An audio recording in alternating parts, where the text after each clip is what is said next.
Hello,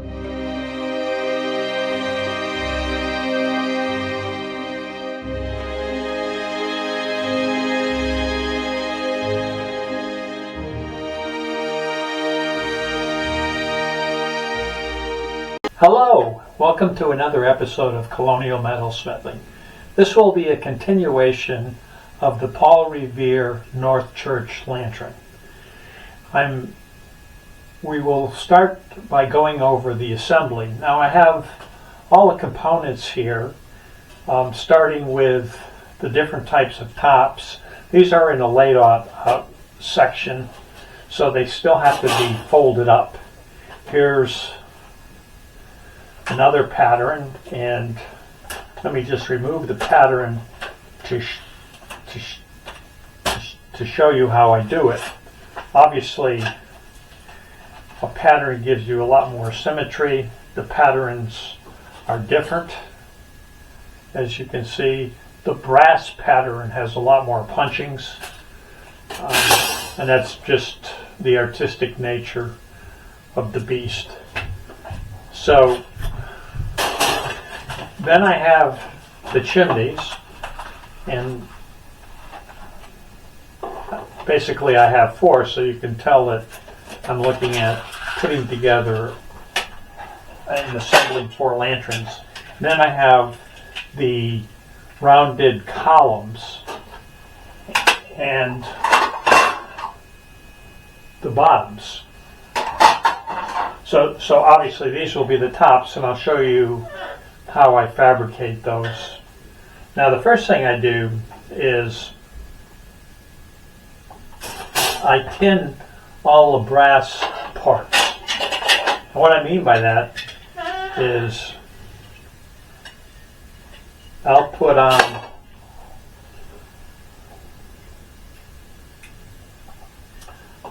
the brass, I tin them, and then I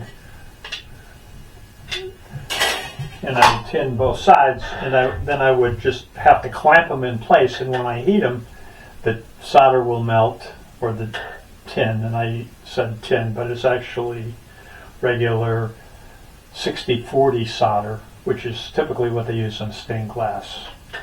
So I'll go through and I'll tin all of these, and then I'll proceed in the assembly process. Now, on the tin lanterns, I don't tin them. I have to solder them in place with this particular soldering iron. The reason for that is if you heat them up and tin them, it will ruin the tin surface. So I always solder these. So there is an example of the tinning. This step involves turning up the edges of the top, and I clamped it in my box and pan brake, and this is one of the tools you can use to do this. You can also use a press brake, which would be much more efficient. Because of the edges here,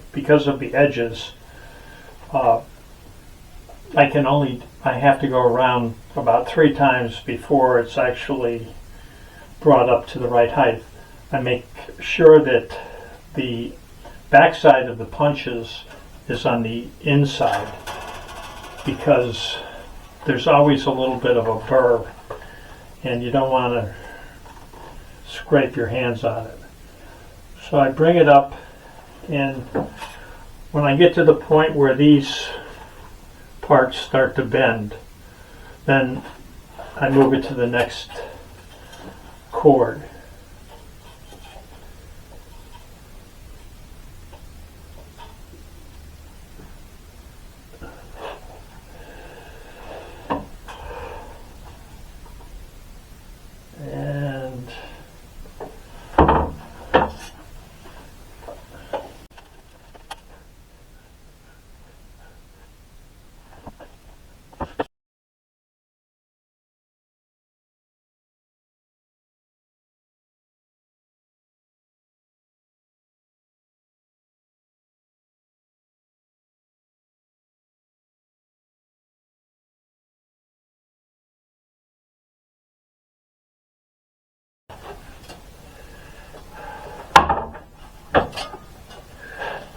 Okay, so here we are. Basically, I'll have to flex this, and I'll show you how I'll do that so this joint closes. And what will happen is it will result in these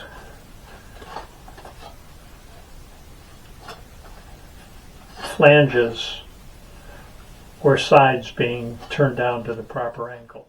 The next step involves bending around a form. Now, if you were to do a large piece, what you would do is you would take this to a press brake and put small little bends at each one of these lines, and it would turn out perfect provided you did your layout right. And these bottom here would be the chords. So because this is a pretty low angle, I can get away with just bending it over a form. So as shown, this is the chord. So what I'll do is I'll take and I'll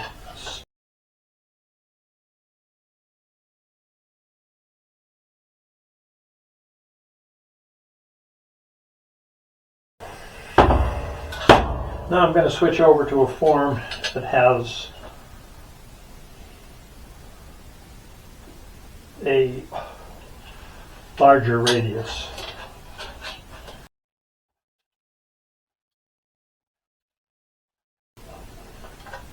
As you can see, I'm getting closer, but I'm still not there. So I need a little more of a bend. Okay, I declare this pretty good. So then what I do for my next step is I take it on the edge of my cement board and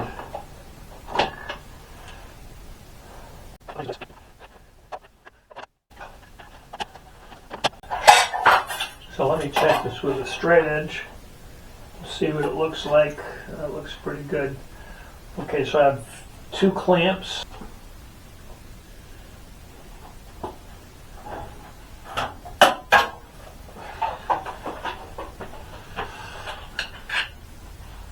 Let me add a little no-crowd paste on the inside. But what the paste does for you is it's a cleaner, so it cleans the surface so it solders well. As you noted, I tinned it.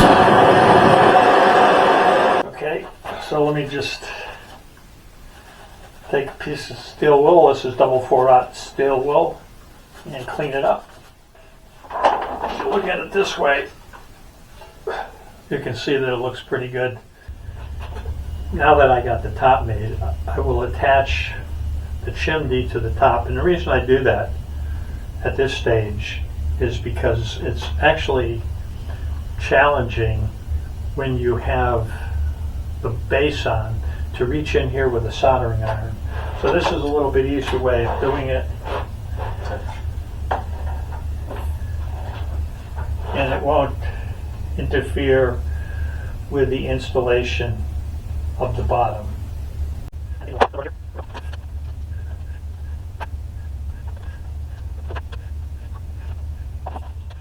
That gives me 360 all the way around. You can see that, but here's the part you really want to see.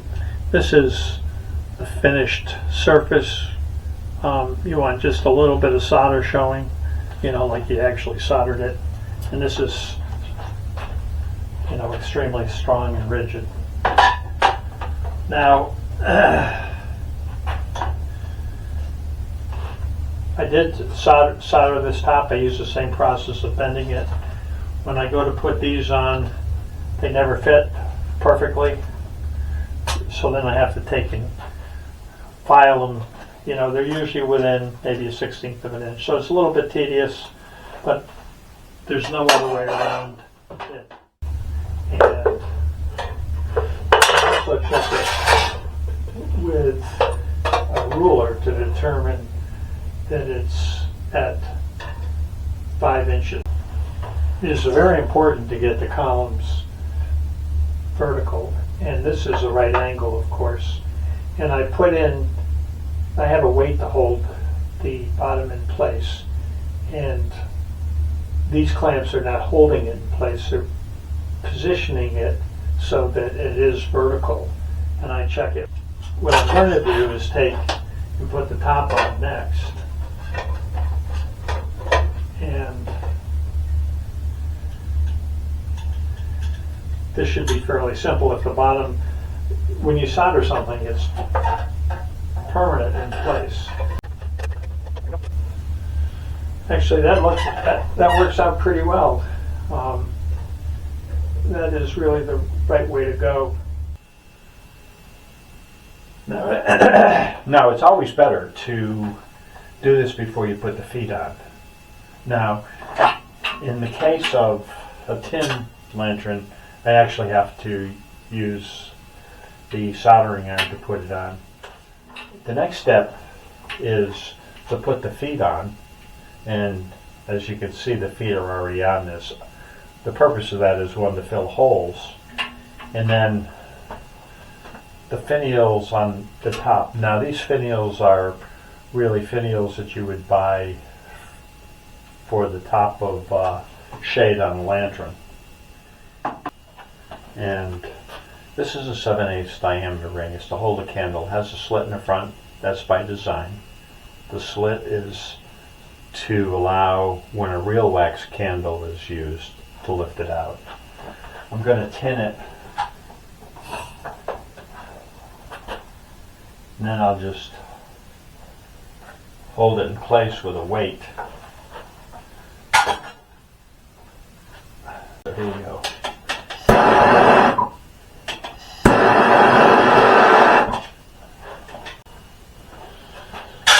So that's soldered in place.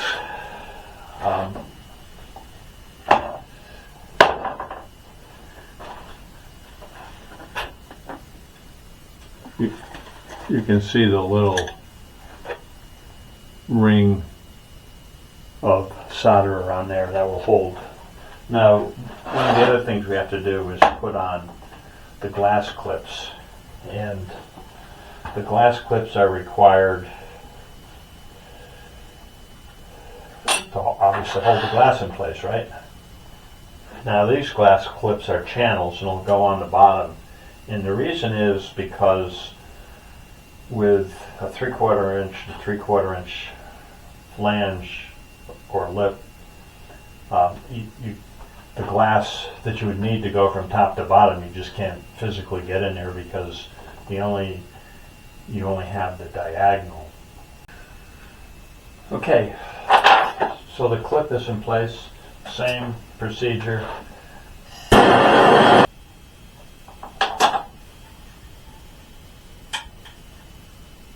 And I always check to make sure it's adequately soldered, but you can see the clip in place. Now what I'll do is I'll put these other L-shaped clips in. Let me demonstrate on the outside how they'll be placed. They'll be placed one here, and one here. So that will hold the glass in place. That's a pretty traditional way of doing it.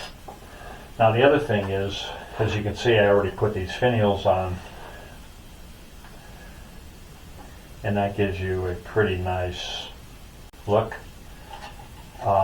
We need finials for the bottom feet, and these finials will be basically round balls, and I'll just put them in place, and I'll solder them. Okay, so that's basically soldered in place, and I'll put the other 4 on.